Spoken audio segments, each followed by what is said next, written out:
Go. Welcome to Mindset Chatter, episode three, three this time. Great. Um, three.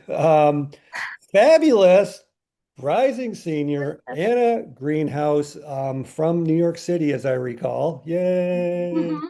Yay. Welcome, Anna. Thank you. I'm so excited to be here with you and just talk about what we have in store. Totally. I might be more excited. So it's like I first got introduced to you. I think I don't know, you were doing research or trying to Mhm. find people to ask questions of who might actually know something about something. I forgot what the topic was, and I was chosen, which was okay, I guess that's cool. But then I got to meet Yeah, you. that's cool. Yeah.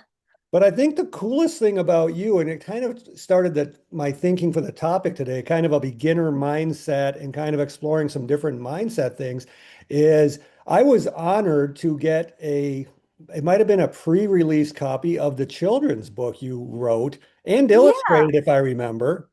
Mm-hmm. Crazy, crazy good, Crazy, crazy crazy. talented. Talk really quick about the your adventure in writing that children's book. Sure. So my school, I go to the Calhoun School in New York City. I love it. It's a school with no doors. It is amazing. But built into my junior year schedule is a program called Junior Workshop. And that's essentially a 3 month long passion project where you can explore basically anything that you're interested in. And for me, I sort of already knew what I wanted to do since like freshman year because I felt really inspired by like the older kids and what I saw from them. But I knew I wanted to do something with soccer as I'm a really competitive player. I'm going to play in college, which I'm really excited about. I wanted to do something with art I've always loved. Just drawing and doodling, nothing really like too intense, just as a little like way to like decompress. I like coloring, especially before anything stressful. And I really want to do something involving kids. I love little kids. Like any of them, I love babysitting them. I have two little cousins who are 3 and well, actually they're 4 and 6 now because both of their birth one of them is today, which All is right. awesome. But I knew I wanted to combine all of those, which is very ambitious, but I was ready for the challenge. So I started by gathering a bunch of research. I started with some articles and websites, just to familiarize myself with all like the content that I'm going to be talking with.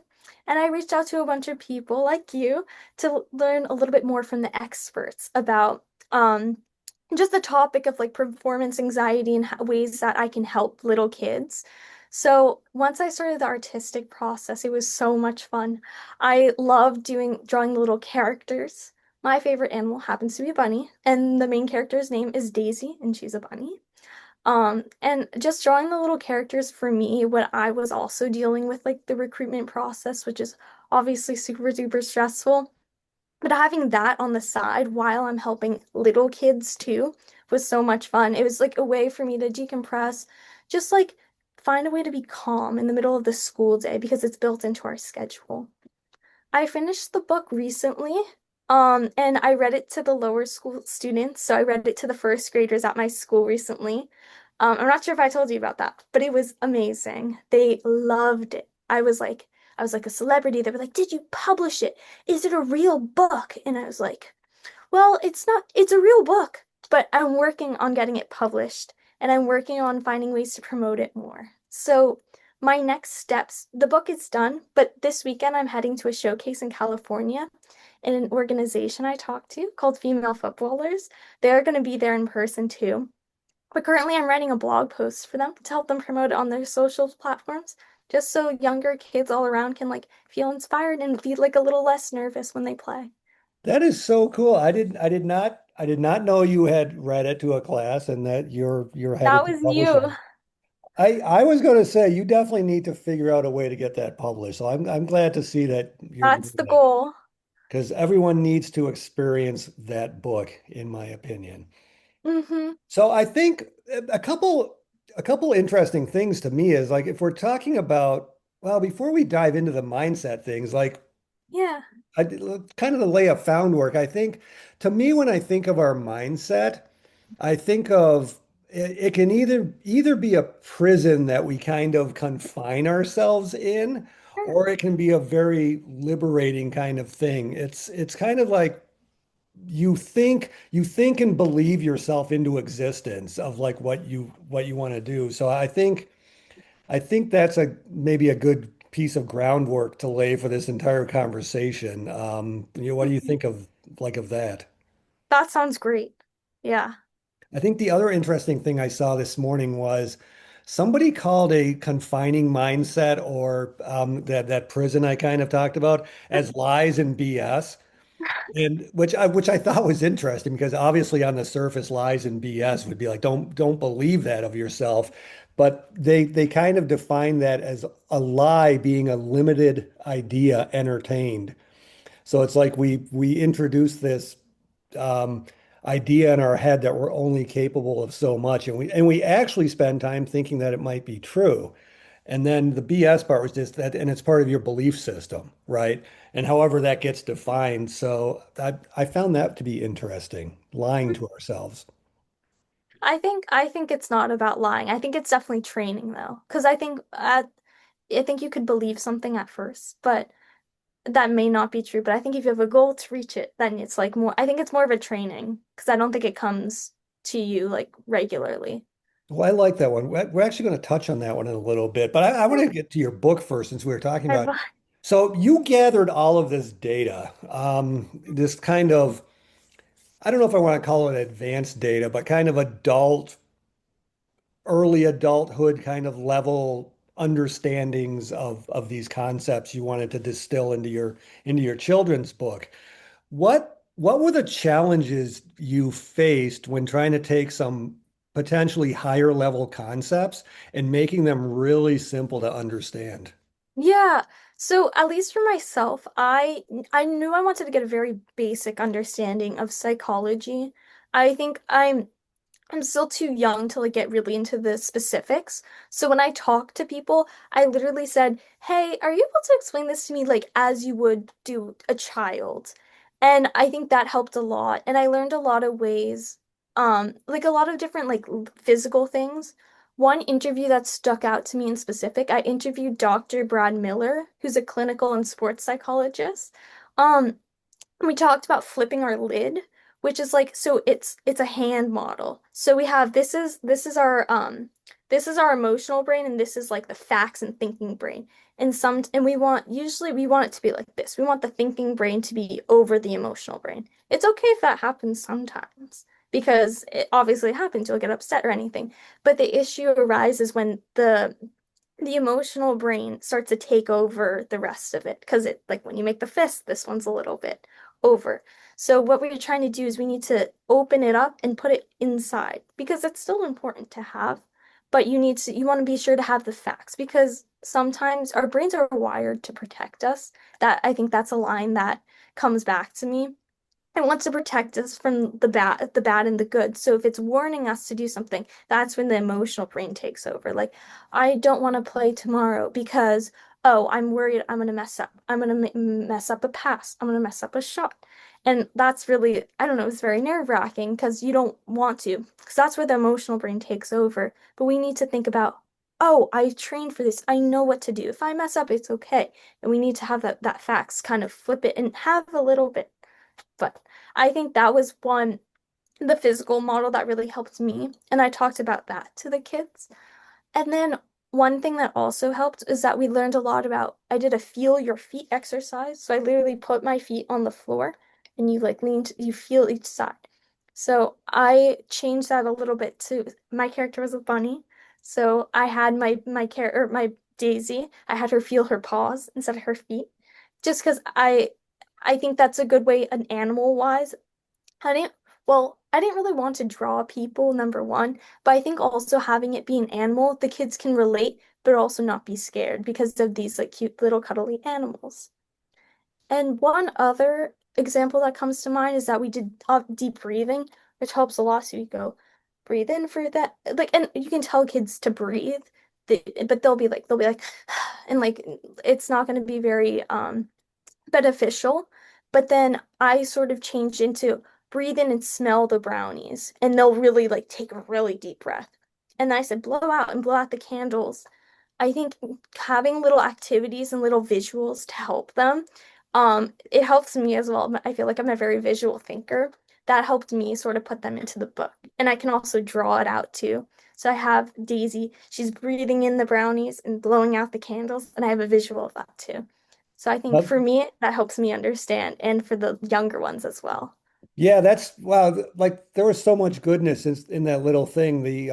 It's funny. I just thought of the feet one because I was in Hawaii about a month ago, and I saw somewhere there like wiggle your toes in the sand to try to like it kind of grounds you, so to speak, into Yeah, the present moment. So I think that was an interesting tie, and the whole breath thing is interesting because like shallow, rapid breathing, I think actually helps promote that kind of fight or flight syndrome because right.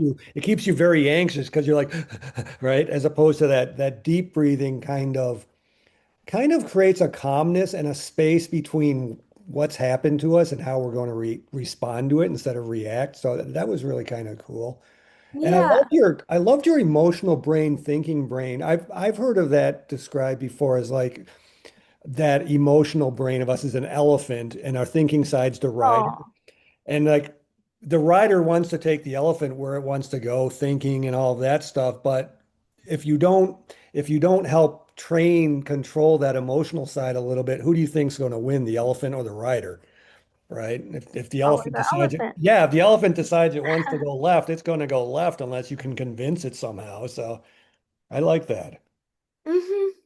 And I like so I always with my denied goalkeeping, I love to get the goalies I work with involved in helping me with clinics. And you kind of touched on it because I like when when the student has to become the teacher, and especially if you're explaining it to someone maybe younger or starting out wise, I think it's really beneficial to help you kind of self-reflect on what you're doing and you know, am I am I successful in that? And you kind of talked to her. What were a few of the things in the process of writing the book that you kind of had to sit back and go, oh, wow, I wonder if I do that. Yeah, I think for me, I think mindset is not something I used to think about a lot. I always like I do so I sort of did visualization before games before. I didn't really just know. So I think coming back when I'm start like I like I try to be more aware of the actions I like do to prep for a game mentally. Like there's this one where it's like if you squeeze your fist that's really hard for like 7 seconds and then you like release. I forget exactly what it does, but like if you can like feel it and like feel the blood come back to your fingers, it's supposed to reduce stress in a way. So I sometimes do that before or a game or when I'm on the field instead of doing my like on my toes, which I do obviously as well, but I go on like my whole foot and I do like I try to feel the ground. I just try to be more aware of just when I'm on the field or if like I messed up, I'm like, hey, okay, I focus on my two actions that I can do better. I will have a focused first touch because it's about it's not product based, it should be process based. Because I one thing that I learned is that a lot of the goals I used to be making were product based. So I was like, I'm going to play a good game. I will have a good touch. I will have a perfect, like, that is great. Those are great goals to have. But if they don't happen, the brain will start being like, you suck. Like, you're not good enough. So if they're process based, so I changed mine a little bit. So now I will have a focus first touch because I can control that. I can't control the outcome, but I can control what I do. That's one that I was really like, oh my gosh, I'm sitting back in my chair. I'm like, wow, I have not thought about making my goals like that. And I think that also helps you just stay in the game better. So that's definitely something I felt I'm a lot more aware of now, and I try to tell my friends too for like making goals for herself for this game. Like I'm gonna have fun. Like I was like, yes, that's a great one. But they're like, I'm gonna score 10 goal or something like that. I'm like, that's great, but maybe like let's make it constructive. So it's like when I'm in front of the 18, I will like take that shot and I'll be brave or something. So making it more, I think, process rather than product based. Yeah, I for sure 100% agree with that. And I believe you get my daily 1%. And I that's do. that's kind of what that daily 1% is. It's about, can we just do one little thing to get a little better than yesterday, or at least try to, right? And if we want to break it down and be a little scientific about it, 1% is like 15 minutes roughly of your day. So it's like Right. you take 15 minutes of your day to try to do something to improve yourself. But you know what, one of the hardest things I think, and what I see a lot of is when you're focused on the process, even it's the understanding that there's peaks and valleys, and maybe more importantly, plateaus. I've seen Yeah. I've seen so many athletes working their process, getting the 1% better, but they don't necessarily see the external validation of it, like that plateau, and they give up like right before the next breakthrough is going to happen. So I think part of thinking about those process steps is to make sure we understand it's kind of like chiseling away at a rock. It's eventually that hit's going to break the rock, but who knows when it is. Yeah. Like staying on the your toes, because I've seen these like memes on like TikTok and Instagram. It's like these Minecraft people, they're like mining for diamonds and they don't, and some people stop literally right before they're gonna get it. But I think it's just like continuing forward just because you don't know when it's gonna happen, but I think just like pushing for that is really important.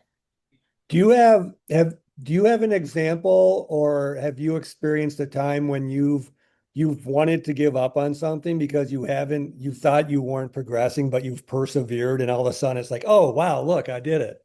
Yeah, I have an answer right away, and I would say definitely like the recruitment process for college, like 100%. And I think that happens to a lot of athletes, especially this fall was really like stressful. It was fall of my junior year, so it's like, oh, I'm prepping for SATs. I have high school soccer, I have club soccer.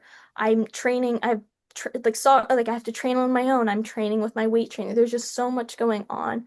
It's like it was like I'm constantly climbing up a hill. And it was like really like mentally exhausting. I was really tired. I was like not eating. I was really like just like it was like total burnout. But I think after that fall season, I sprained my ankle, and that definitely gave me some time where I was like I was doing so much and then I was doing nothing. So that was definitely a time for me to like sit back and reflect. But I think I was on a new team as well. But I think as I started making friends and talking to people more, like I talked to my high school coach a lot, I think that definitely helped me. Like I wasn't sure if I like wanted to continue doing that, but I definitely kept trying and trying, and I I walked up that really steep hill, and it definitely like it's the ball started rolling down. And I think that was definitely something that was really challenging. Just like the mental and like physical exhaustion was like a lot. Um, but I stuck with it. And it all worked out in the end. The spring was really good. I was playing well, I was healthy. And it worked out because now I'm committed. So Yeah, well, yeah, for sure. And I mean, you probably learned some great lessons in kind of, well, a lot of things, perseverance for one. So you yeah. sprained your ankle and joined a new team at the same time?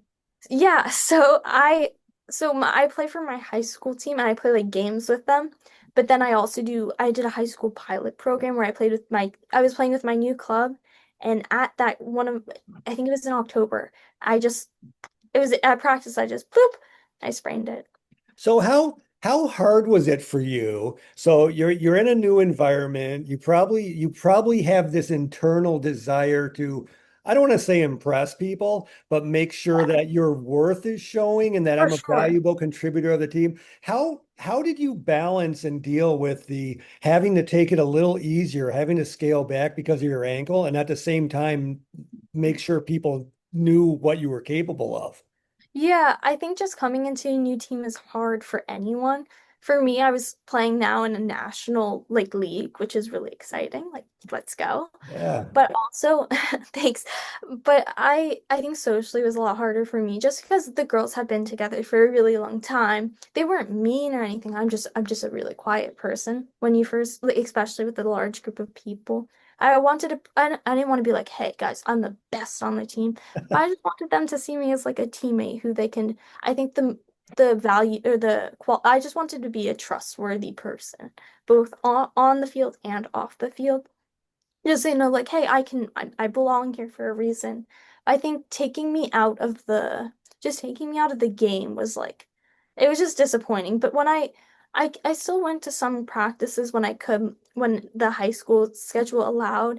And I think I got to know another girl who was injured, and that helped a lot. Um, but I think I worked so hard like as I was injured, I was in PT. I was like, PT, let's go. And doing a lot of individual whatever I could do, I was doing. So I would do my individual training, I would do my PT, and I would be helping, like I would be doing as much as I could for high school because I was a captain there, a captain who couldn't play. So I was trying to do my most there, and I just wanted people to, when I was off for my club team, I just wanted to see them as like I was nice and encouraging. So I was just pushing them to be the best that they could be, even if I wasn't on the field. I think the when I really started feeling a part of the team, we had a showcase in California. Um, and since I was from New York, we took the flight all together. And I think that was the moment where I was like, everyone like I played really well, and everyone started seeing me like I'm a good player and a nice person. And it's like that's when I felt I really like fit in on the team.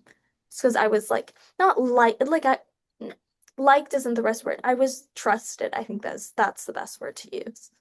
Yeah, and I think you mentioned it, not coming in and being like, "Oh, I'm the best, wait and you'll Yeah, see." yeah. I think having that kind of humble attitude and not doing that helps build that trust as well.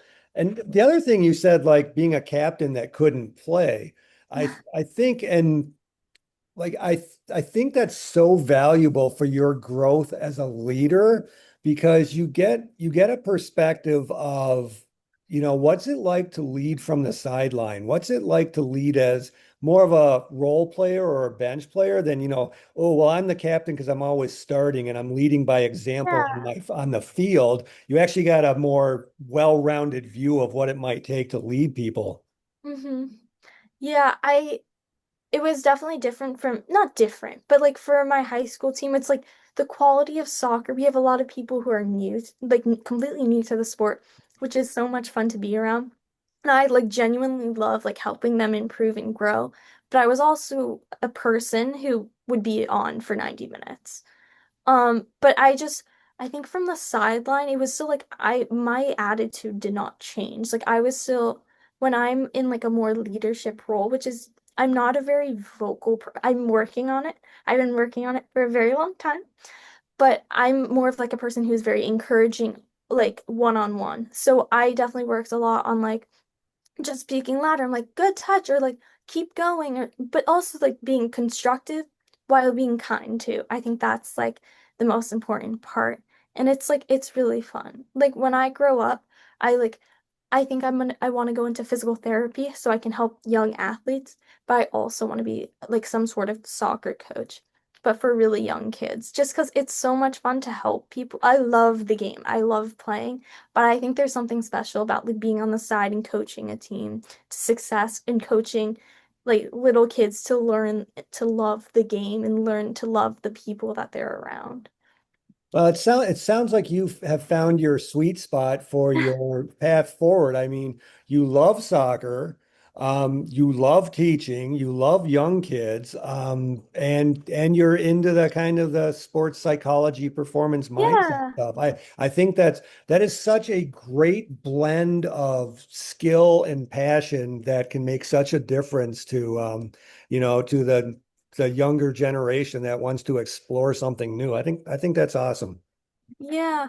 I just the kids are really special. I just think at least for me, I felt like I had a lot of people to look up to when I was young. So in a way, I want to give back to the kids, but I also want to give them something that I've never received either, which I think is a little more on like the mental side. Because I wasn't really starting to think about that really until like eighth grade, high school, like deeply. But I think if it's like enforced a little bbit earlier, when pe their minds are still developing, like before, like maybe middle school. Like I'm thinking like fifth and sixth or even younger. I think if it's starting to train then, it will end up being a lot stronger. I agree. And actually, I think that's a good transition back to our mindset talk. Yeah, I told you this was going to wander, right? that's But okay. but I think to that, I mean, when I think of like a beginner's mindset, I think of like when we were really, really little and like probably learning to do the hardest thing we will ever learn to do, stand up and walk around. And I mean, how many times, probably a ton for me, did we get up, fall down, and we didn't just lie there and give up. I mean, we were like, No. we tried to do it again because we really wanted to do it. And I think when I think of a beginner's mindset, I think of that where it's like, there's all this possibility and potential out of me trying to learn and do this skill. And at some point, whether it's because of pressure, whether it's because of other people's opinions or whatever, all of a sudden we lose that kind of world of possibility and start to think, well, I don't know it, so I stink at it or something. I mean, when you were writing the children's book, I mean, did you run into cases where you had to keep that kind of world of possibility open as you went through? Like, what do you mean by like possibility? Like, boy, I tried this and it didn't work, so I'm going to move on to something else. Or I tried this and it didn't work, so I just stink at it, I'm going to give up. And instead of just like constantly exploring other ways to do it. Well, one of my favorite sayings is fall seven, rise eight, right? Okay, that didn't work. I'm going to get up and try again. Oh, that didn't work. I'm going to try again. There's no what I say lie was limited. There's no limited ideas entertained in our heads. Yeah, I think when I originally had a really complex storyline and I had this elaborate story arc and there were details. It was going to be like I don't know, like maybe a month. That was like my t original time frame. And I was going to have like, oh, here are some strategies that I'm going to give you and you're going to work on them. But they didn't really work, so we tried something else. And that didn't really work, so we tried something else. And it was like that happened like three times or something. And then at the end, it was all combined into one. But I one thing I realized is that I think my story is 24 pages. And I knew I wanted it to be I didn't want it to be 12 pages. And one thing that I learned from doing my like when you're writing a children's book, it's in 12s. So it could have been 12 pages, 24, or 36. I thought 36 was a little bit long and just for the time frame I had working at school, a little too much for me, and 12 was too short. So I got that sweet spot of 24, but that also meant my time frame had to be a lot shorter. So I had my story arc with 1 month, and I had to convert that to like a game. So they were like little. My characters were young. Let's say 90 minutes anyway. So I didn't have enough time, I think, to explore different strategies with the character. I had three main ones and they had to work for the character. I think in real life that's absolutely not going to happen, but in the children's book it had to be a little more simplistic, which is fine, and each of the strategies worked to become something bigger at the end. But I had talked to my advisor at the beginning of junior workshop. I was like, "Can I write a series?" And I absolutely can. I just it just didn't work out with like the school, but I think in the future I would absolutely like I think that would like if I did it continued on and did a series, that would absolutely give me the time to explore more. But off out of the book, I think I'm still exploring. I had so many ideas of just like strategies and just methods and things to incorporate, and I had to choose my three favorites, which was definitely I explored them all, but my characters did not.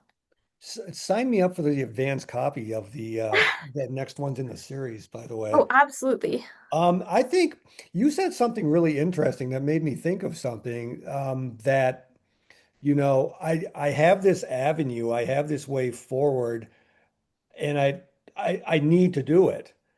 And I don't necessarily think that's in conflict with a beginner's mindset because I think there's times when especially us old people, that we run into situations where, you need to get this done.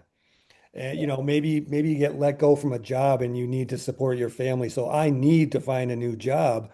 There might be multiple avenues within that I need to, but I think you can still have a beginner's mindset within like a confine of having to get something done, right? Like, I don't know, you had to find a college. Well, I don't know if you had to, but you certainly wanted to. And if you want Yeah. something bad enough, it becomes a have to. So, but there were multiple options and ways to attack that problem as well and not confine yourself, I think. Yeah. Yeah. What do you think? So when I think of a beginner mindset as kind of just being open to like a ton of different possibilities. I think Yeah. it's very tied into a learning mindset though. And when I think of a learning mindset, kind of back to my fall seven, rise eight, to me, that's like the constant, I call it science experiments too. It's like, well, that didn't work, try it this way. That didn't work, try it this way. How do you see how do you see staying with a problem and not getting defeated? It's kind of the same thing we talked about the plateau or the you digging for your Sure. diamond, right? How do you see kind of staying motivated to keep at it when it seems like the whole world keeps beating you down? I think, well, I think if you want something badly enough, you just have to keep trying for it. But I also think there's definitely like there's strategies and like different ways to get there, and you definitely have to find like a path that works for you. I think my recruitment process, I like sort of started in at the end of my freshman year. I went to my first clinic. And it was fine. I was just happy that I got through it. I'm trying to think of strategies that like worked really well for me. I think my goals sort of changed. I always had that big goal is get recruited. Yes. But I think you have to make little goals along the way. So for my first one and my freshman year, I was like, I want to get through it. I just want to just play and I want to just feel like I belong here and that like I'll have potential. And I did. And I played with college kids. Was I the best one on the field? Absolutely not. But I played at that level and I was able to handle myself. So I think bringing that into like my upcoming ones in my sophomore or my between that summer and then my sophomore year, I was very like a lot more like I can play at this level. And that was already something that switched in my mind. Now it was about performing and trying to be I don't showcase myself in a way that was different from others. It didn't necessarily have to be the best one at the clinic, but I would have different strengths and I just had to find a way to show them. And I think that was ended up changing along the way. And then my junior year was just, I think, because now I had a bunch of, I'm thinking junior year spring, which is like my search has narrowed down. I have about like 3 to 5 top schools. Now it's about which one is the right one for me.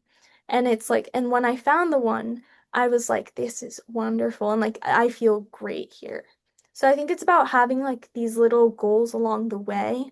And they're just like little uphills. And there might be at some of those like plateaus and some downhills along the way. But I think because I believe that like if you have one big goal and it's like, I want to play profession, that doesn't happen to be my goal. But if that was one goal, it's just like there's so many little pieces on the way that it's like that's like chasing the moon. So I think if you have little achievable goals, like ones that are reachable, and they will eventually add up to like chasing the moon. I think that's sort of how I approached it. Getting to know you more and knowing Coach Mac, I think you are going to thrive in that environment. I just see that being so cool. I, you used your beginner's mindset in your recruiting process a little bit, I think, because you said Yeah. you said when you were a freshman, you went to your first kind of camp. And so that was, you were probably like, and I think you said it, you were like, wow, this is so cool. I'm at this first camp and I'm playing with these. What was the difference in the way you viewed your first camp when there was almost no pressure? It was just like really cool to be there to like the ones later in your high school My where, oh my gosh. gosh, there's eyes on me and I have to perform well. Sure. Okay. So my first one, it was oh my gosh. I was so nervous. I didn't want to go at all. I was like, I don't want to. Not like I wasn't like being like a brat about it. I was so nervous. I was like, oh my God. But about an hour in, I was like, oh, this is like fine. And it was just like then I was able to like just let like lay back a little bit. I'm like, just like I'm just gonna play and like see what happens. So I think once I realized I like fit in, I was like good. And at the camps, I even if I didn't play well, I knew I still belonged there. So I think at the beginning it was about just riding in the chair and just being there was like that was the main goal and staying there the whole time. But my junior year, because I was also injured a little bit th this year as well. I sprained my ankle in the fall and I hurt my hamstring in like winter and spring. So that wasn't very fun. But so my two most recent camps, I went to one in January and then the most recent one I went to one like 3 weeks ago. But I think with those ones, it was a lot more about like finding ways to like make to showcase myself and like be the best version of myself so I can like show my strengths, which is hard when you're not with your teammates and not people who like know your strengths. And like for me, one of my like my specialties, I'm really good at like my long balls over the top. And that works really well on my team because I have really fast wingers and they will sprint and they will get there. And I think sometimes when I tried that at the newer camps, it's just like, oh, I don't, which isn't a bad thing. It's just like, oh, they don't have as much pace up top, which is fine. That's just not their style of play. But I think it was now about just like finding ways to be like play, adjust and play with new groups of people and find ways to showcase myself and then also them a little bit because we have different talents and it's like, oh, I'm sort of against you. Like I want to make a spot on this team just as much as you do. But I think once I was able to like be comfortable on my own. Like the January one, I was really nervous, but then the one in back in it was May 30th or whatever. I was a lot more. I was just like I was invited for an official visit one, so that was a little bit more. So I had to know the people a little more. But I think just playing to my strengths and finding out other people's strengths. So once realized, oh, maybe this person isn't as quick up top, if I'm able to adjust to their strengths, that's when I'll be viewed or like I'll be seen. So I that was a really good question because I never really thought about That's a you great segue into my next mindset. I that. we kind of didn't give fair play to the learning one, but you made so there's like this idea of a training mindset versus a trusting mindset. Mm, And I think we might put too much emphasis on the training mindset in the fact that, okay, I've trained all these skills and I've trained all these scenarios, and I guess it's almost like not having it's almost like having a fixed mindset and that I'm good. I've done all this stuff and I'm good to go, right? But you were put in environments where you didn't necessarily know what was going to happen. So yeah. to me, that transitions into that trusting mindset that, okay, I've prepared as much as I can, and the preparation training is important, but I have faith and confidence in myself based on the work I have put in that I'll figure it out or I'll adjust. I like to think of it as a bird. A bird Mm. that lands on a branch. A bird's landed on a branch thousands of times, right? But the bird doesn't trust that the branch isn't going to break. The bird trusts that it can fly if it does. Oh my gosh. That's kind of how I think about the trusting mindset. You get thrown into this camp in January and boom, it looks nothing like you've prepared for, but you're like, "Oh, it's good. I've got it." I mean, how many times have you experienced that you've had to really rely on your own self-belief to get through stuff? Yeah. Well, one thing that was special about that camp, so one it was in January and it was in a dome. And I don't know, before any camps, I think about it, and it's not on purpose. I just end up thinking about the camp. So I was thinking like it's gonna be freezing, it's gonna be really cold, there's gonna be like snow on the side, it'll be cold, and I'm outside. And I was like, whoa, this is a dome. And so that was one thing that was different. And then obviously the girls are different every single time. And sometimes I'll see a familiar face. I'm like, oh hey, I saw you at this camp, and I'm like, how's it going? But one thing that grounds me, and one thing some coaches decide to structure their clinics is when we go into 11, so we do 11v11 at the beginning, that is really beneficial for me because once I'm thrown into my position, I'm like, oh, I know what to do. And it's like it doesn't matter who's there. It's just because I just know. And I think even when I go to different places to play, the field, one thing, like one visual that's coming to mind is that the field is always the same. There's always the same like lines. You always have the semicircle in the middle, and you always have the 18. And it's like when I'm like stepping on the field, I'm like, oh, it doesn't matter who's next to me because this is my section of the field or whatever. I think that's something that grounds me because then it doesn't matter who's on my right or my left. It's just like it's my spot and I can work with that. I think that's interesting because I think that what you said about the lines are the lines and it's always the same size, well, within Yeah, yeah, yeah, yeah, yeah. boundaries, right? I think that's so important for our mindset when it comes to dealing with perceived differences in a game. To me, like the first game of preseason Oh, is no more or less important than the national final. It's the same lines, the same game, the same ball, and stuff like that. But what we get messed up in is either some actual pressure or perceived pressure because, oh, well, if you don't win this game, you lose the national championship. But that can be crushing and throw us off our game. yeah.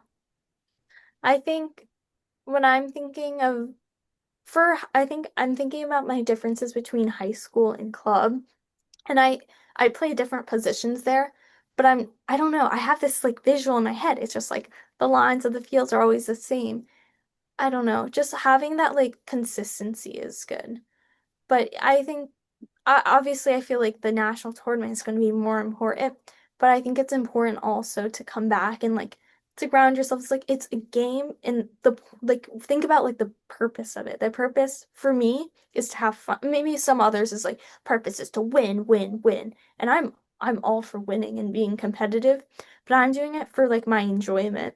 So I think if my first preseason game I'm having fun in the national tournament I'm having fun, like that's a win for me. And that's a way for me to be like, oh, not low stakes, but it's like same stakes because my purpose is because I just want to have fun. I want to have fun and do my best.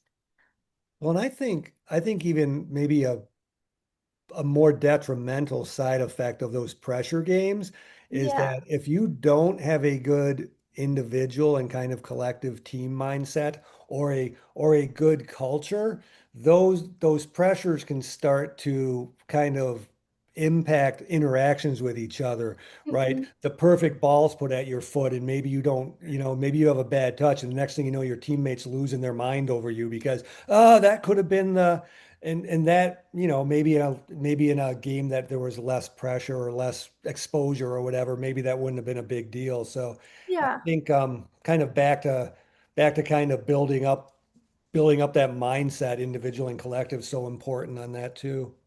For sure. I think individually, I think I've been doing a lot better just of just being aware and just like staying, especially now since like I'm committed, I'm just a lot more like, oh, if I make a mistake on the ball, like it's okay. This is a learning opportunity, which is great, and I can find ways to adjust and try to fix it so it won't happen again. And it will happen again.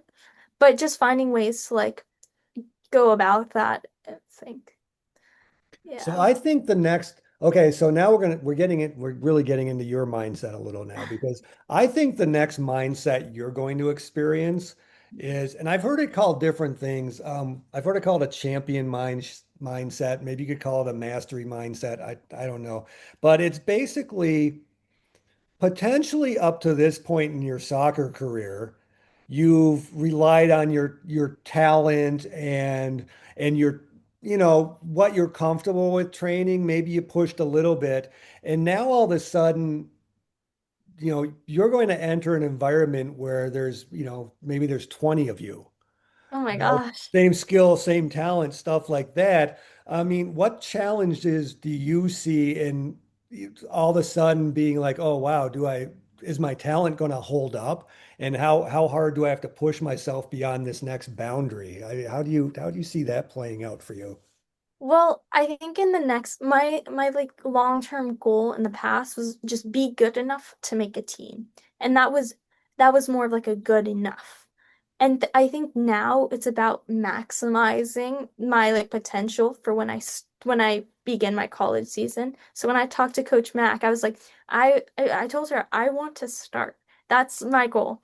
So it's really about training as hard as I can now, learning from everything, just taking everything as much, absorbing as much information about the game that I can, so that my starting point will be higher.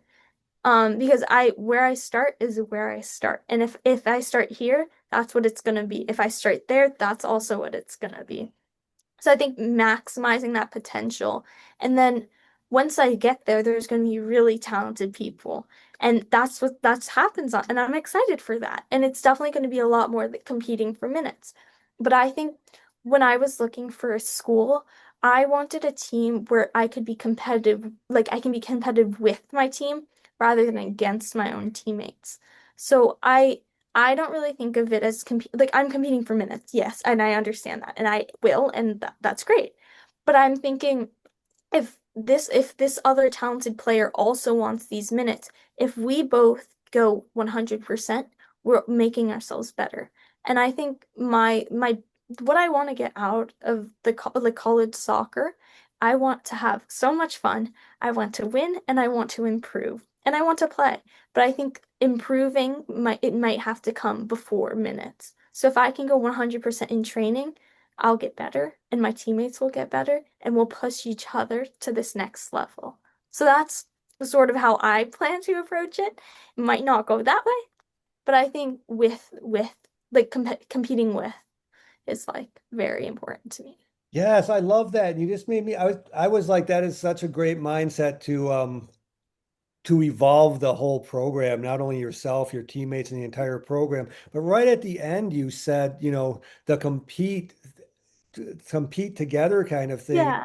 I, if I remember correctly, competes derive the derivations of the where the words come from, whatever that is. I think it means strive together. Oh, really? And like we view like today in today's world, we hear competition and we think it's like cutthroat. I win or they win or something like Yeah. that. But I think it originally comes to like exactly what you said. Let's strive together. Let's push each other to Oh, new heights. So I love that. The other question I had for you, do you know sure. what your potential is? Oh my gosh. I don't know. I don't think so. I love I it. think I don't know. That's whoa. Because I've always heard like, oh, you've got real potential. I'm like, great. I have potential. That's great. But no, but I also think I like that. Like I like to know that there's like some sort of mystery.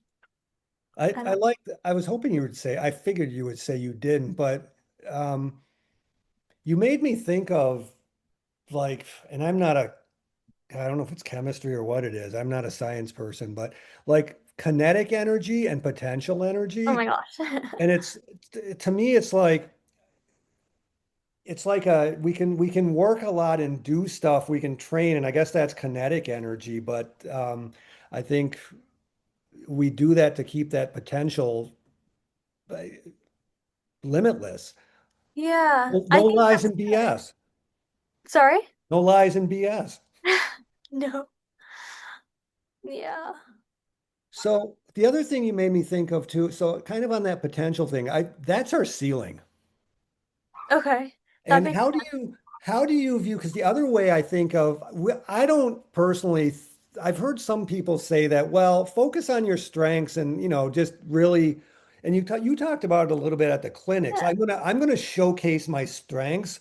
And you didn't explicitly say it, but kind of like let's brush the weaknesses under so they don't get shown as much, right? Which I think makes complete sense.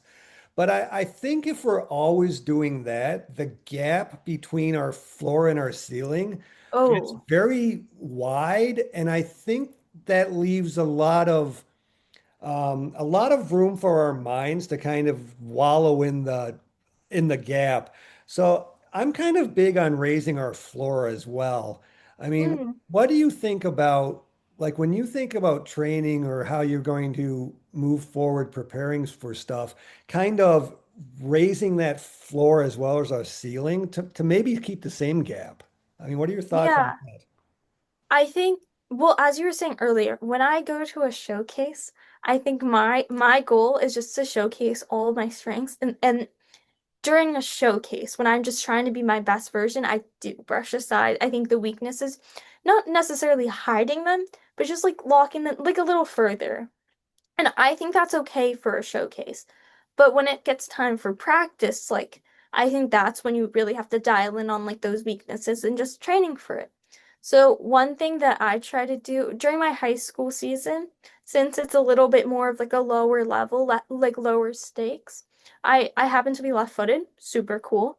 And I try to do as many things that I can with my right foot because it's low stakes and it's a great way to just get some extra practice in.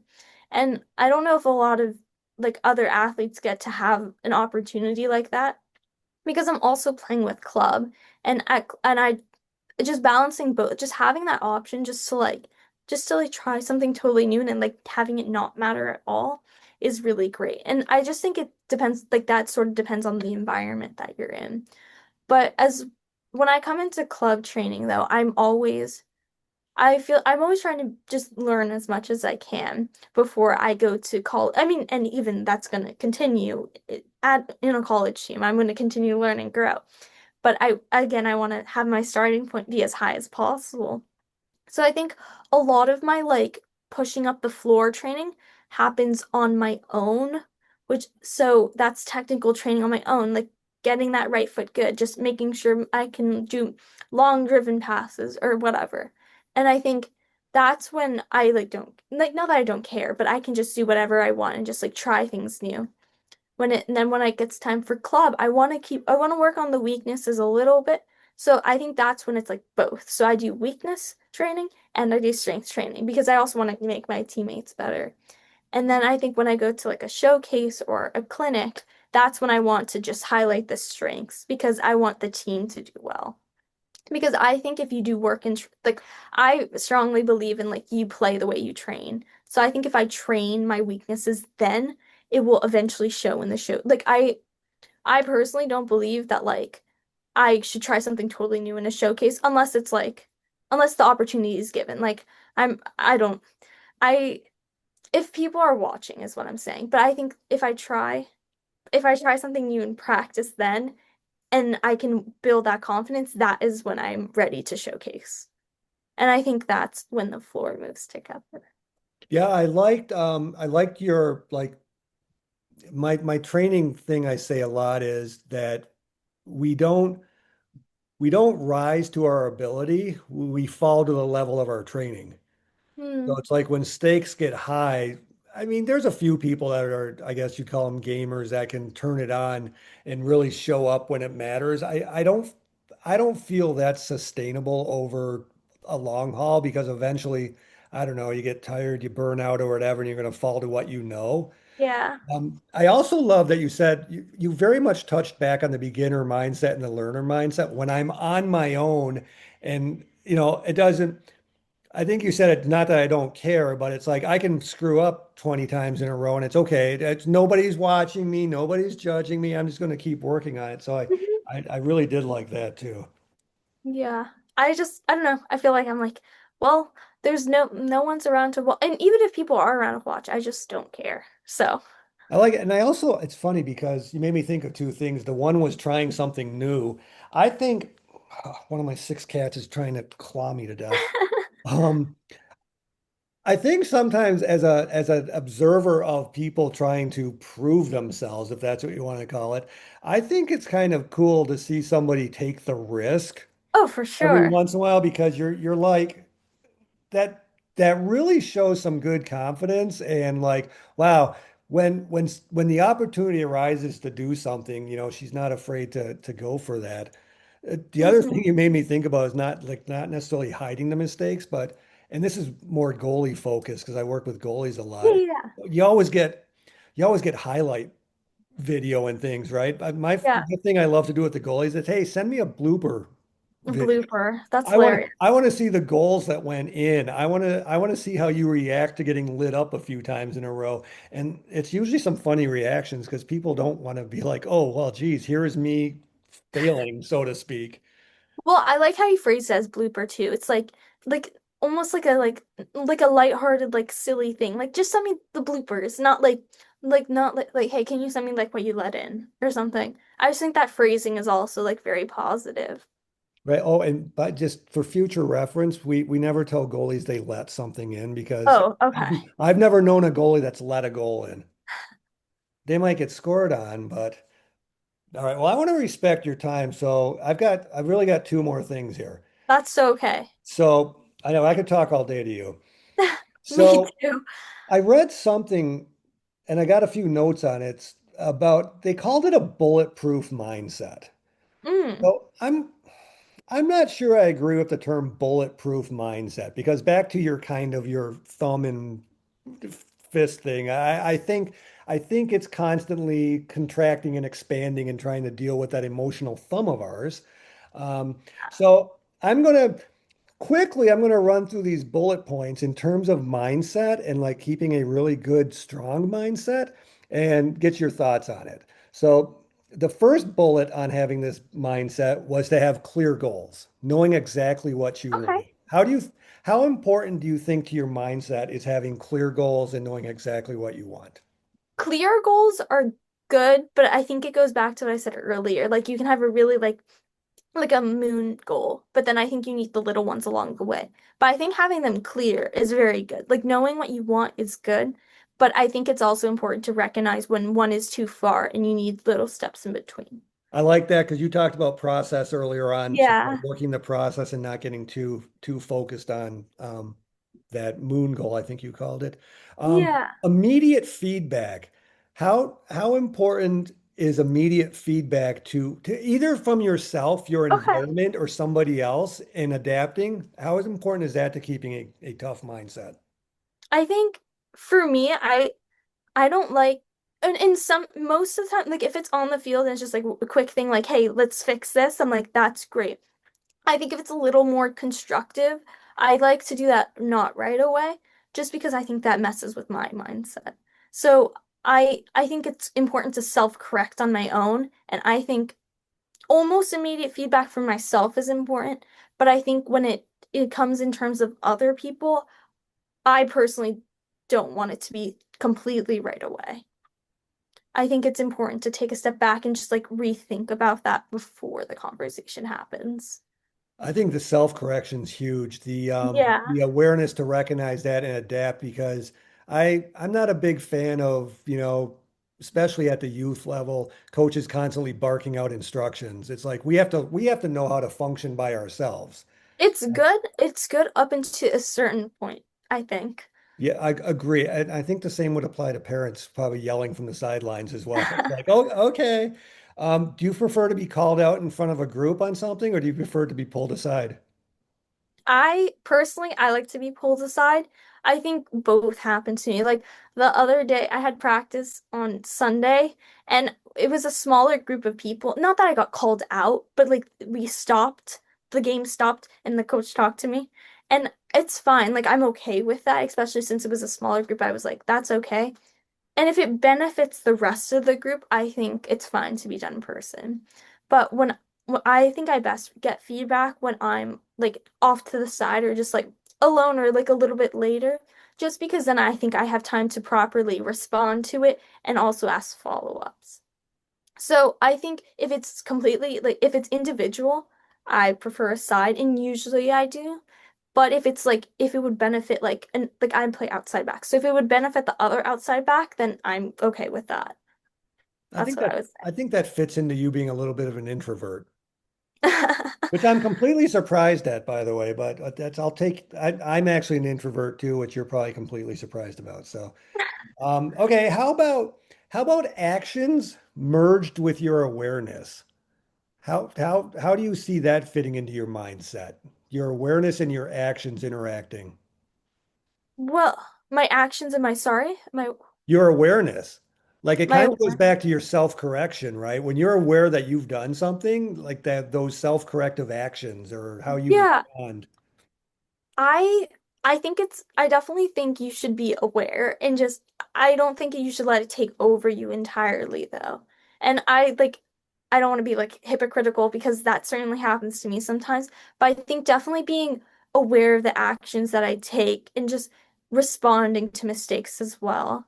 One piece of advice I've heard from a college coach before is that like we don't look at the mistakes you make, but we look at how you respond to them. So it's like getting back. So I think being self-aware is very important. That's actually one of my high school core values.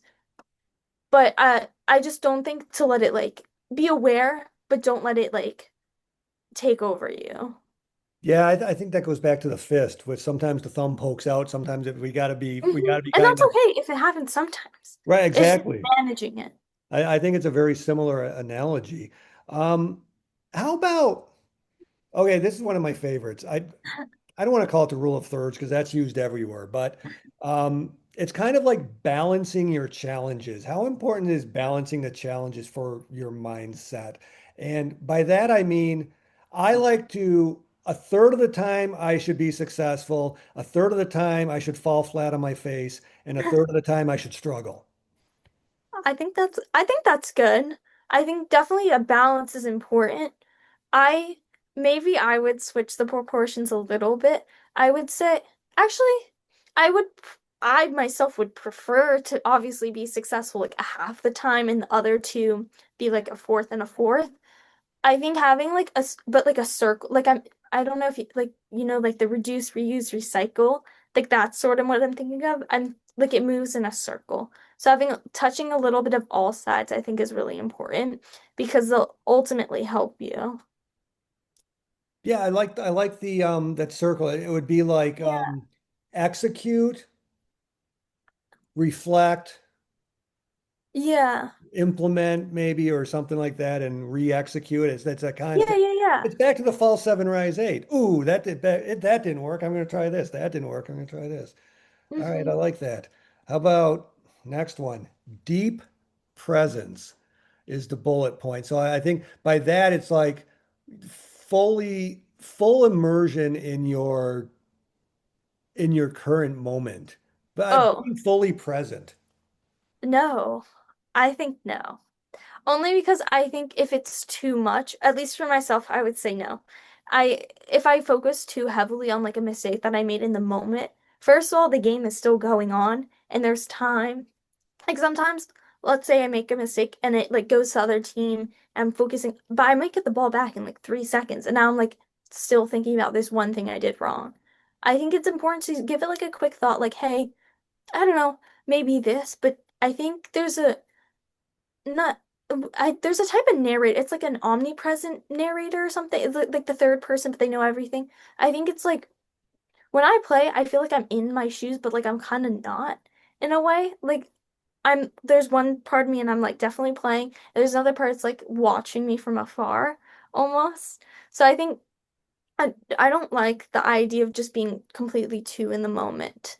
I think part of my time I'm in, like I'm just present, and then part of the time I'm reflecting, and part of the time, which I guess is also the thirds, and the part of the time I'm looking ahead and like what the next steps.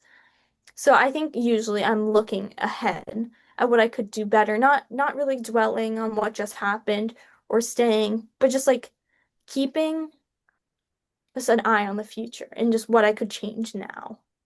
Yeah, I call that a lot. What's important now? If we want to win, we have to keep thinking about what's important now. I lose the ball, Yeah. got to get it back. The other thing I heard once is what, so what, now what? So like Yeah, yeah, yeah, something yeah. happens to you, and you're like, what? What? And then you're like, oh, so what? Yeah, yeah, yeah. Okay, now what? I put that in my book. Oh, you It's put that yeah, I've seen that it's at the many end. places. That's right. Hmm. I love that too because you can act surprised. How'd that happen? But That's then you'd be okay. like, who cares? And then, bam, I forgot that was the last piece of your book. I'll resend it to you. No, I think I still have it. Oh, good. Um, I save things I love. Oh, I'm like a squirrel, though. I might not be able to find it. Okay, so let's see. Oh, I'm only going to pick one more of these. Let's see. You talked about that one. Oh, oh, let's do two more. that's okay. Self-judgment disappears.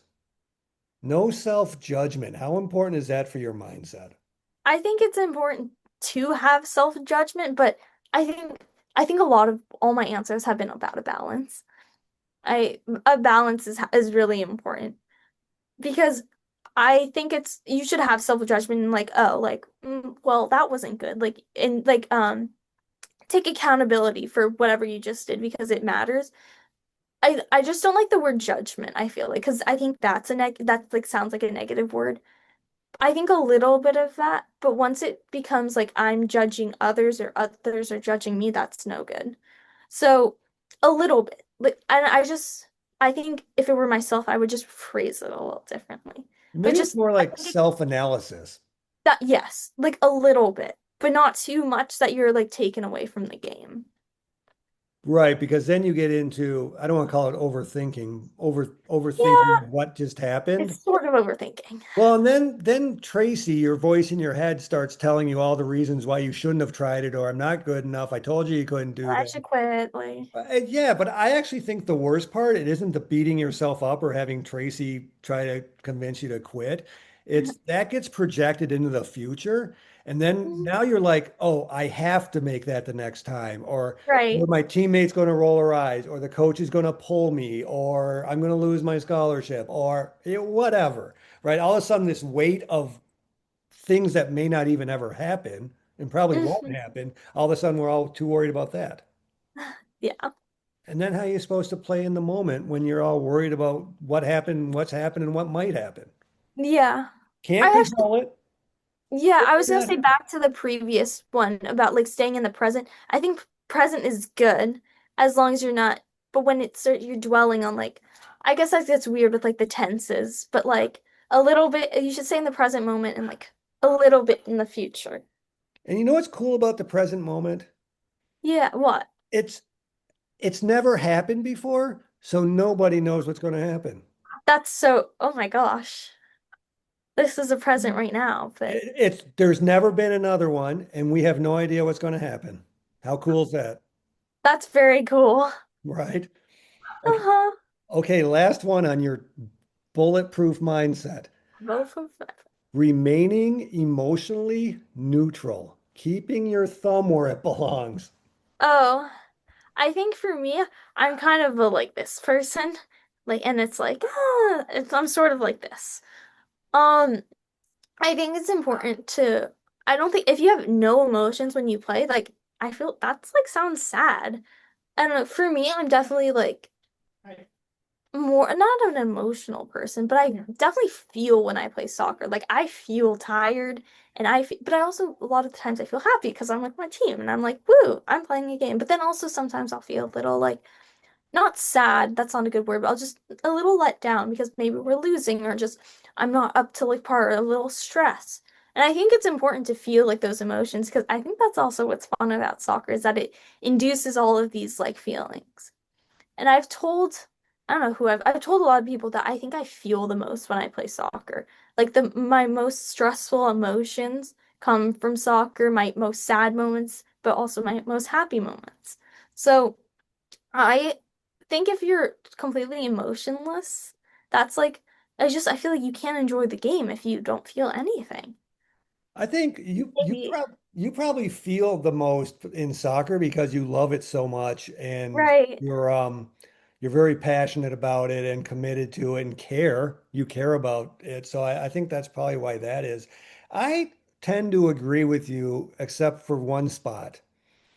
I think outwardly towards our opposition, and I say it all the time, ice in our veins, fire in our soul. No, ice in our veins, fire in our soul, and love in our hearts. Oh, I like So that. it's like no matter what happens to me on the field, you're just going to see I score a goal, right back to center. I get scored on, right back to the center. It's kind of nothing phases me because I think when I've played against teams like that, you're like, oh man, we're in trouble. Because they don't get excited and they don't get down. They just keep bringing it. So Mm. that's I think that's good when you get scored on just to like get back in the moment. But I do think, at least for myself, I think it's important to celebrate a little bit because you scored a goal. I think it's a little you deserve like a little bit of a moment to shine. But I obviously understand both perspectives. I do agree celebrating after a goal. They're not easy to come Feels by. good. You got to get the cool the pictures.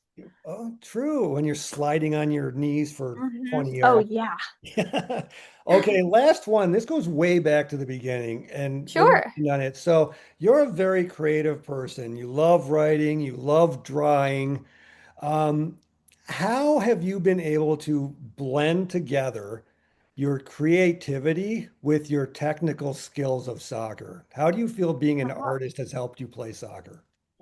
I feel like, well, I think I've mentioned this a little bit as we've been going along, but I think I can see. Well, I've always been told I have good vision, which is kind of funny because I like don't. So I used to wear like the rec specs, and so now I wear contacts, which is like it's amazing because when it rains, I don't need to like whoop whoop Right? and like. But I think I can see the field really well. And I think that helps a lot when I play like my longer balls or even my short passes or I sometimes I play chess, which I'm not very good at it, and I try to think one step ahead, and that's why I do. I guess I don't think one step ahead in checkers, but in like Connect Four or a simpler game, I'm like, okay, if this person goes here, I'll go here, and I think I think of that like during the game too, and I take like little pictures along the way, little like bursts when you get like 10 of them. So I'm thinking one step ahead. And I think even just drawing soccer fields, I'm putting like my characters on the fields. I think I can see what I'm drawing really well, like if I close my eyes and I can see like my next pass. But that was a very good question. I love your answer um, about like playing chess to train yourselves to see steps ahead. One of the things I say a lot across multiple sports like soccer, hockey, lacrosse, and stuff like that is there's always two questions you should be asking yourself. Um, and we're off ball most of the time, right? I forget the numbers, like Right. 90% of the time we're off ball. You should be asking yourself, where should I be to help my teammate? Uh-huh. Right? And second, what am I going to do when I get the ball?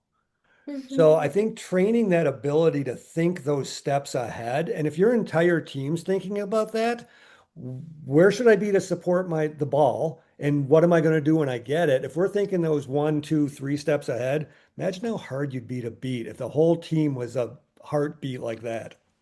Yeah, the only thing I will say though is like, or if I'm on like a 1v1, I think I should have like two or three moves in my like toolbox, which is in my head. And then when it's in my head, it will like, go to my legs and my feet. But only because I think you don't want it to seem robotic. But I think even so, I'm like if the ball is all the way on the other side on the field and I'm an outside back, I want to I want to get the ball too. So I'll try to find a way to support my teammates by like I guess this goes back to earlier with the competing. Like I'll like sort of like go as like a second like six. So I'll go sort of as a second center mid until and just in case my team needs it or I can get it. Just as there as like an extra person, an extra support system.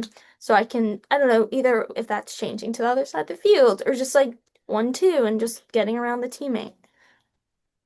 That's good. You said 1v1, a move out of your toolbox, and you said about something about not being predictable, right? How Yeah. do you feel your creativity 1v1 helps you own defenders? Ooh. I think I'm still working on like just as an outside back, I'm just like not really like literally like head on. I'm usually more like a person is to the side of me or like coming with me. So I try to go inside the field. That's like my like predictability, I guess. But then once the team starts like realizing, oh, she cuts in a lot, then I'll cut back out. And I think that's a little like creative little thing. Just into when they find it and adapt their press to whatever I'm doing, then I can switch it up. Yes, Yeah. love it. Anna, thank Yeah, you for coming on and chatting with me for a little over an hour. that is so okay. I had so much fun. This I was know my it. first ever podcast, so Woo! I really liked it. Well, it's not a huge following. Hopefully someday it'll get bigger, but I just I'll tell my family to watch. tell now you have to watch. Yeah, I really appreciate chatting with you. it was awesome meeting you, your book, Thank just you. the way you think of things and approach things. So I'm very excited to see what happens for you next. I'll let you know if a series come out ever. Yeah, remember, put me on the advanced copy list. I'll one step ahead of you. I'll do it. Anna, thank you again. Thank you for having me. I Take really care. appreciate it. Bye. Bye.